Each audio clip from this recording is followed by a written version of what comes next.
तो फिल्म की शुरुआत में हम मेन कैरेक्टर ब्रैड को देखते हैं, जो एक पायलट था। वो एयरपोर्ट पर आगे बढ़ रहा था, साथ ही अपनी बेटी से वीडियो कॉल पर बात भी कर रहा था। वो उसे कहता है कि मैं काम खत्म करके जल्दी तुमसे मिलने आऊंगा, जो सुनकर खुश हो जाती है। इसके बाद ब्रैड पायलट वाले केबिन में आकर अपने साथी पायलट से मिलता है और दोनों अपने अपने बारे में बातें करने लगते हैं। फिर फौरन बाद ब्रैड को बाहर बुलाया जाता है। एक ऑफिसर उसे बताता है कि इमरजेंसी की वजह से तुम्हें एक कातिल को अपने साथ ले जाना पड़ेगा, जो बहुत ही ताकतवर है, जिसका नाम टोनी है। ये जिम्मेदारी हम तुम्हें इसलिए दे रहे हैं क्योंकि तुम काफी समझदार हो। जिस पर वो मान जाता है और अपने प्लेन के बाकी स्टाफ से आकर मिलता है और ये लोग मुसाफिरों के बारे में बात करने लगते हैं कि सब आ गए हैं कि नहीं। और जैसे ही फिर सारे मुसाफिर आकर प्लेन में बैठ जाते हैं तो ये लोग फौरन अपनी उड़ान भरते हैं। ब्रैड अपने साथी पायलट को बताता है कि मैं अपनी बेटी से बहुत प्यार करता हूँ और बहुत जल्द उससे मिलने वाला हूँ। हमारे एक दूसरे के अलावा और कोई नहीं है। और फिर ये लोग रात तक प्लेन में सफर करती रहती है। लेकिन तभी अचानक मौसम बिगड़ने लगता है, जिस वजह से ब्रैड परेशान नजर आता है क्योंकि उसे कुछ ठीक नहीं लग रहा था। वो सभी मुसाफिरों को सीट बेल्ट बांधने के लिए कहता है। रेडियो के जरिए वो अपने सेंटर से बात करने की कोशिश भी करता है, पर उसकी बात नहीं हो पाती क्योंकि आहिस्ता आहिस्ता यहाँ के सारे रेडियोस काम करना बंद कर देते हैं। अब तभी अचानक बिजली का तेज झटका प्लेन से आकर लगता है, जिस वजह से प्लेन हिलने लगता है। ब्रैड को फिक्र होने लगी थी, इसीलिए जब वो सारे मुसाफिरों को देखने जाता है तो उसे सुकून की सांस आती है क्योंकि सब मुसाफिर ठीक थे। पर यहाँ धीरे धीरे करके लाइट बंद होती जा रही थी, जिस बीच एक बार फिर प्लेन को झटका लगता है, जिससे ब्रैड गिर जाता है और उसके माथे पर चोट लग जाती है। इस सारी सूरत हाल की वजह से सारे ही मुसाफिरों की हालत खराब होने लगी थी। ब्रैड वापस केबिन में आकर अपने साथी के साथ मिलकर प्लेन को संभालने में लग जाता है। काफी मुश्किल टाइम था उनके लिए क्योंकि एक तो रेडियो काम नहीं कर रही थी, ऊपर से स्क्रीन पर भी उन्हें आगे का कुछ भी दिखाई नहीं दे रहा था। तब ब्रैड कहता है कि हमें प्लेन को नीचे लाना होगा क्योंकि अगर एक और झटका लगा तो प्लेन तबाह हो जाएगा। तो फौरन ये लोग प्लेन नीचे लेने लगते हैं। सारे मुसाफिर डरे हुए थे। एक औरत फिर अपनी सीट बेल्ट खोल देती है। उसे देखकर टोनी का ऑफिसर भी ऐसा ही करता है। प्लेन क्योंकि नीचे की तरफ जा रहा था तो ऊपर वाली साइड से वो जोर से टकराते हैं, इतनी जोर से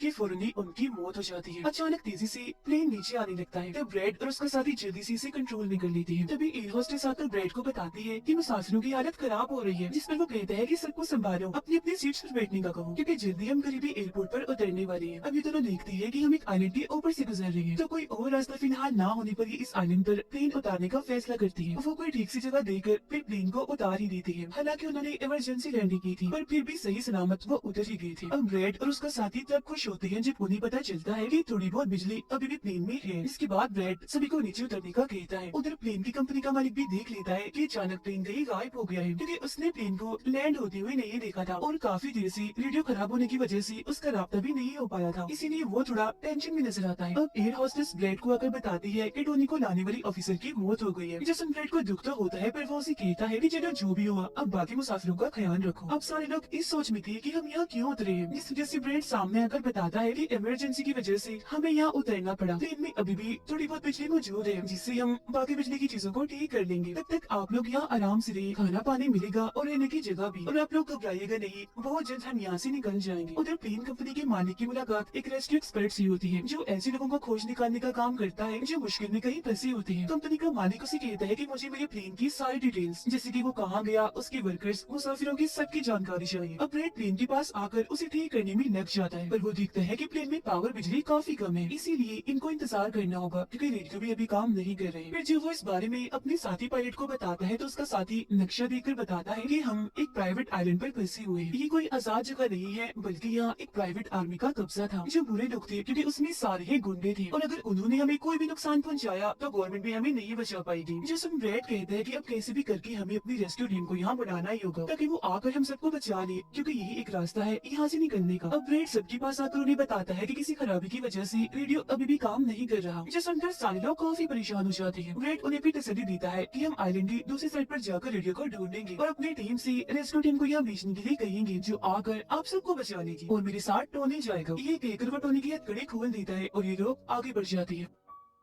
अब हम प्राइवेट आर्मी इन्हें जो बुरे लोग थे उनके हेड को देखते हैं, जिसके पास एक आदमी आकर बताता है कि यहाँ आइलैंड पर एक प्लेन आकर रुका है इमरजेंसी की वजह से, और उसके अंदर बहुत सारे लोग हैं जो अलग अलग मुल्कों से। जो सुनकर प्राइवेट आर्मी का हेड उसे पैसे देता है इस जानकारी के और फौरन अपनी टीम को तैयार होने का कहता है, क्योंकि शायद ये लोग उन्हें लौटने के इरादे से जाने वाले थे। आइलैंड के जंगल में ब्रैड और टोनी आगे बढ़ रहे होते हैं। टोनी ब्रैड से पूछता है कि तुमने मुझे आजाद क्यों किया और अब कहाँ लेकर जा रहे हो। तो ब्रैड उसे कहता है क्योंकि मैं तुम्हारी वजह से सबको खतरे में नहीं डाल सकता, और यह एक खतरनाक प्राइवेट आर्मी आर्मी है जिसका मेरे साथ मिलकर तुम्हें सामना करना है। वो फिर और भी बहुत सारे सवाल ब्रेड से करता है और फिर अचानक ही चुप हो जाता है। तो जब ब्रेड पीछे मुड़कर देखता है तो टोनी वहाँ नहीं था, वो गायब हो गया था। उधर रेस्क्यू एक्सपर्ट प्लेन की जानकारी निकालने में लग जाता है। एक वीडियो में वो ब्रेड को देखता है जब झगड़ते हुए मुसाफिर से लड़कर उसे काफी मारता है। अब उसकी लड़ने की मारते देखकर रेस्क्यू एक्सपर्ट काफी खुश हो गया था। जिसके बाद वो एक प्राइवेट कंपनी के लीडर से बात करता है, कहता है कि आप लोग तैयार रहिए, कभी भी आपकी जरूरत अभी पड़ सकती है। जिस पर वो हाँ बोलता है। जंगल में आगे बढ़ते हुए ब्रेड एक खाली पड़ी फैक्ट्री में जाता है जहाँ वो एक बंद रेडियो मशीन को ढूंढ ही लेता है और फिर उसे ठीक करके फोन लगाता है। हेल्पलाइन पर उसकी बात होती है जिन्हें वो अपने प्लेन और इस आइलैंड के बारे में बताता है, लेकिन लाइन में कोई गड़बड़ी होने की वजह से सामने वाला इंसान उसकी बात सुन ही नहीं पाता। तब उसे एक आइडिया आता है, वो ये सारी चीजें अपने बेटे को लिखवा कर उसे अपने ऑफिस में बताने का कहता है। अब तभी एक आदमी आकर ब्रेड पर हमला कर देता है। तब वो उसे पकड़कर काफी मारता है और बेहोश कर देता है। तभी ब्रेड को महसूस होता है जैसे इस कमरे में कोई आ रहा है, इसीलिए जल्दी से वो छुप जाता है। पर वहाँ और कोई नहीं बल्कि टोनी था जिसने बहुत सारे गुंडों को मारकर उनके हथियार ले लिए थे और वो ब्रेड को आवाज लगाने लगता है। फिर जब ब्रेड सामने आता है तो कुछ हथियार वो उससे भी दे देता है। इसके बाद ये दोनों नीचे की तरफ आने लगते हैं। तब यहाँ उन्हें एक कैमरा मिलता है जिसमें चल रही वीडियो से उन्हें पता चलता है कि वो खतरनाक प्राइवेट आर्मी यहाँ आने वाले लोगों को अगवा कर लेती है और फिर उन लोगों की फैमिली से अच्छी खासी रकम लेती है उन्हें छोड़ने के बदले। जो देख वो समझ जाते हैं कि हमारे मुसाफिर भी खतरे में हैं। अब ये दोनों बाहर खड़ी गाड़ी में आकर बैठ जाते हैं और अपने मुसाफिरों की तरफ जाने लगते हैं। उधर जब सारी मुसाफिर बैठी हुई थी तो तभी उन्हें किसी गाड़ी की आवाज आती है। वो ये सोचकर काफी खुश हो जाती है कि जरूर ये ब्रेड है, पर ब्रेड नहीं, वहाँ तो वो खतरनाक प्राइवेट आर्मी थी। वो गोलियां चलाकर इन लोगों की तरफ बढ़ रही थी। इन गोलियों की आवाज ब्रेड और टोनी ने भी सुन ली थी। प्राइवेट आर्मी का हेड पायलट से सभी मुसाफिरों की लिस्ट मांगता है। तब जल्दी से एयर हॉस्टेस उसे लिस्ट लाकर दे देती है। फिर वो हेड पूछता है कि तुम्हारा सीनियर पायलट ब्रेड कहाँ पर है, जिस पर वो बताता है कि किसी काम से वो जंगल में गया था पर अभी तक वापस नहीं आया। इसी दौरान एक औरत वहाँ से भागने की कोशिश करती है पर वो लोग गोली चलाकर उसे मार देते हैं। ये आवाज सुनकर ब्रेड उनकी मदद करने के लिए भागता है पर टोनी उसे रोक लेता है। गुंडे सारे मुसाफिरों को बस में बिठाने लगते हैं क्योंकि वो इन्हें अपने साथ ले जा रहे थे बंदी बनाकर। उनका लीडर अपने दो साथियों को कहता है कि प्लेन में जाओ और सारा जरूरी कीमती सामान ले आओ। जिसके बाद खुद वो सारे मुसाफिरों को लेकर यहाँ से निकल जाता है। तब ब्रेड टोनी पर गुस्सा करने लगता है कि वो हमारे लोगों को ले गई और तुमने मुझे जाने ही नहीं दिया। जिस पर टोनी उसे समझाता है कि वो काफी बड़ी आर्मी थी, खतरनाक लोग है वो, अगर तुम चली भी जाती तो इतनी बड़ी आर्मी से अकेले नहीं लड़ पाते। फिर अभी दोनों दुखी तो थे पर आगे बढ़ जाते हैं और उन दोनों गुंडों को पकड़ लेते हैं जो प्लेन से कीमती सामान ले रही थी। ब्रेड गन पॉइंट पर उनसे पूछता है कि मुसाफिरों को लेकर कहाँ गया होगा तुम्हारा हेड, जिस पर वो बताता है कि यहाँ एक खाली फैक्ट्री है, वहीं गए होंगे वो लोग। अब रेस्क्यू एक्सपर्ट को ब्रेड की बेटी से उधर की सारी सूरत हाल का पता चल गया था, यानी कि उनका प्लेन वहाँ एक आइलैंड पर फंसा हुआ है और साथ ही वहाँ एक काफी खतरनाक प्राइवेट आर्मी भी है। वो इस बारे में प्लेन कंपनी के मालिक को बताता है, जिस पर वो कहता है कि फौरन अपनी प्राइवेट टीम और रेस्क्यू टीम को भेजो। फिर ये लोग जैसे तैसे करके उस आइलैंड और उनके प्लेन को ढूंढ लेते हैं। जब इनके बीच फैसला होता है कि प्राइवेट टीम का लीडर सबसे पहले वहाँ जाएगा अपनी टीम के साथ। उधर एक गाड़ी के जरिए ब्रेड और टोनी फैक्ट्री की तरफ जा रही थी, जिसके पास पहुंचकर ये चुपके से अंदर घुस जाती है जहाँ वो सारे गुंडे मुसाफिरों की वीडियोस बना रहे थे, ये दिखाने के लिए कि कौन सा मुसाफिर किस मुल्क से है। अब प्राइवेट टीम भी प्लेन के पास पहुंच जाती है पर इन्हें जब वहाँ कोई नहीं दिखता तो टीम का लीडर प्लेन के अंदर जाकर चेक करता है जहाँ दो लोगों की लाशें थी। इसके अलावा वहाँ ब्रेड का छुड़ा हुआ बिस्किट भी मिल जाता है जो कि उस फैक्ट्री तक आने का रास्ता था। फैक्ट्री में दोनों छुपकर उन गुंडों पर नजर रख रही थी, जिनमें से दो गुंडों को वो पीछे से आकर पकड़ लेते हैं और मुंह बंद करके उनका दम घोट देते हैं, जिससे उनकी मौत हो जाती है।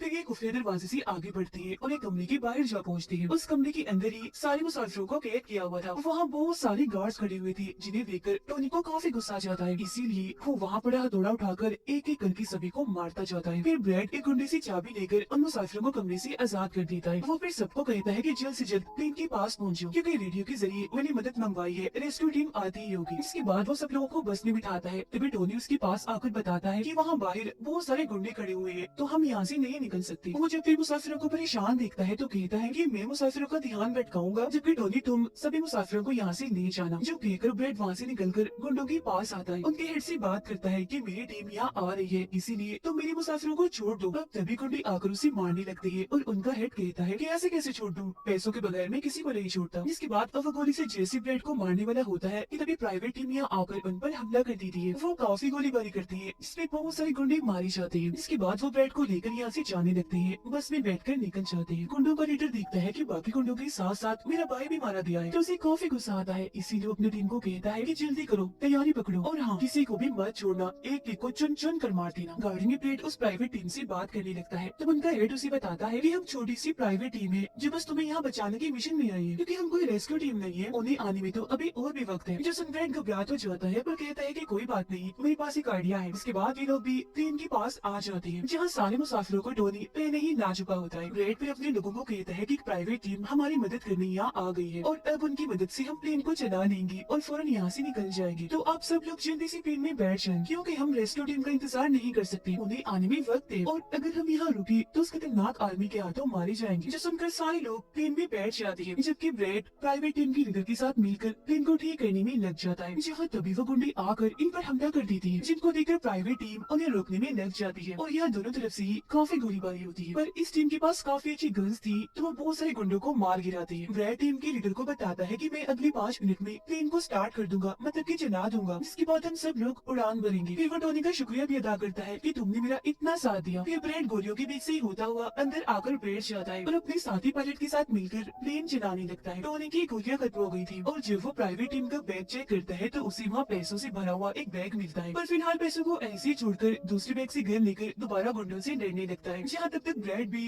पूरे प्लेन को घुमा भी चुका होता है। फिर वो प्राइवेट टीम भी प्लेन में चढ़ने लगती है। ब्रेड को प्लेन कंपनी का मालिक बताता है कि मैं तुम्हें कोई महफूज जगह बता दूंगा जहाँ तुम जा सकते हो। सभी लोग तो प्लेन में चढ़ जाते हैं, पर टोनी नहीं चढ़ता। वो पैसों से भरा बैग लेकर वहाँ से भागने लगता है। तब उसे जाता हुआ देखकर प्राइवेट आर्मी उनके प्लेन पर हमला कर देती है। उनका हेड प्लेन के सामने रॉकेट लॉन्चर लाकर उन्हें एक ही झटके में उड़ाने का सोच रहा था, लेकिन उसे टोनी देख चुका था। वो उसे गोली मारकर गिरा देता है, ऐसा करने से रोक लेता है। ये देखकर ब्रेड को बहुत खुशी होती है, जिसके बाद वो अपनी पूरी ताकत लगाकर प्लेन उड़ाने में कामयाब हो ही जाता है। इस वजह से टोनी भी खुश था, और वो भी फिर वहाँ से चला जाता है। ब्रेड प्लेन को आइलैंड से दूर ले जाता है, जबकि प्लेन का मालिक उसे एयरपोर्ट का बताता है जहाँ ये लोग जा सकते थे, जो काफी करीब था। तब ब्रेड उस तरफ प्लेन ले जाने लगता है, पर एक बार फिर प्लेन तबाह होने लगता है। इसलिए ब्रेड दोबारा से इमरजेंसी लैंडिंग करवाता है, और उनका प्लेन नीचे आने के बाद जंगल के रास्ते आगे बढ़ने लगता है। सब लोगों की जान बच गई थी, इसीलिए वो काफी खुश थे। उधर प्लेन कंपनी का मालिक और उसकी टीम भी बेहद खुश थी। ब्रेड और उसका साथी भी सुकून की सांस लेते हैं कि कम से कम वो उस आइलैंड से तो निकल आए थे, और सबकी जान भी बच गई थी। कुछ ही देर में यहाँ इनकी रेस्क्यू टीम भी आ जाती है, जिन्हें देखकर सारे मुसाफिर खुश तो थे, साथ ही ब्रेड की बहादुरी पर तालियां बजा रहे थे। ब्रेड फिर सारे मुसाफिरों को रेस्क्यू टीम के साथ भेज देता है, जिसके बाद वो अपनी बेटी से बात करता है। वो इस बात से काफी खुश थी कि थैंक गॉड मेरी डैड जिंदा है। दोनों भाई बेटी बात करके बहुत खुश थे, और इसी के साथ ब्रेड की बहादुरी की ये कहानी इधर ही खत्म हो जाती है।